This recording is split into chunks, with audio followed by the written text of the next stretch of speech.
channel. I'm Lily and this is Lily's Craftiness. I'm excited about today's tutorial. We're going to be doing another fall project, and yes, we're going to be using the infamous the infamous fluorescent orange Dollar Tree foam pumpkin. Yes, I got it right this time. And if you haven't yet and you like this video, please subscribe to my channel and give me a thumbs up. And if you want to be notified every time that I post up a new video, don't forget to click on the bell. For this project, you'll need pumpkins from the Dollar Tree, paint and paintbrushes and a knife, and flowers. We're going to start by prepping our pumpkin by removing the stem, then cutting a hole in the middle. We'll attach this at the end, but we have to paint it first. I'm using a green with a little bit of white to be consistent with the rest of the decorations that we have made. And you'll notice that once you start painting it, one coat would not be enough because you can still see the orange. So you can go back when this coat is dry and do a second coat, and even if you need to do a third coat. It depends on how thick your paint is. Then I took the bunches of flowers. You can go ahead and attach your flowers to your pumpkin just like this and call it a day, but I think it's better when you cut them apart, each flower and stems, because this way you can place them where you want and have more control of taking care of holes that may be showing. So now that we cut our flowers apart, we're going to go ahead and attach the top on the reverse, so we have like a little bump, and this is where we're going to be attaching all of our flowers.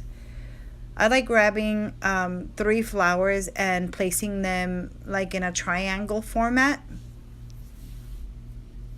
like this.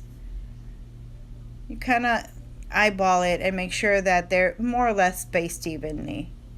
But this is very forgiving, because if you see any holes, just add a leaf or another flower and nobody will know. So now that we have this row, I'm going to go ahead and attach a second row in between those,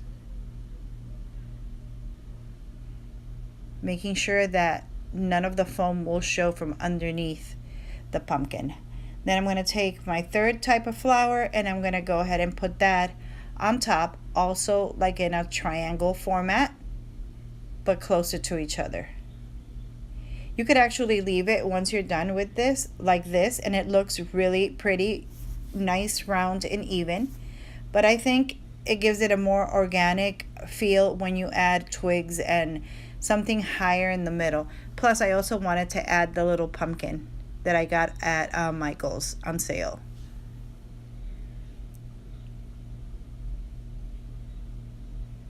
So, and just look to see where you want to place it, so it's not like top heavy or to one side.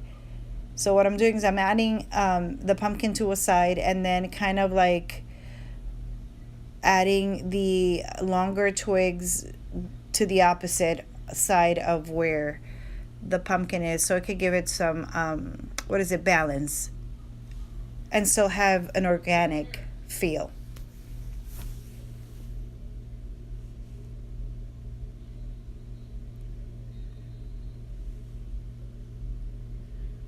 And open up your leaves, because sometimes they turn and they don't look so great. So there we go, we're adding the twig, and this is it, it's finished. I went ahead and made 3 of these because I had all these pumpkins, and I think it looks gorgeous. Okay guys, that's it for this week. I really hope you liked this tutorial, and if you did, go ahead and give me a thumbs up, and if you haven't subscribed to my channel, go right ahead and do that too.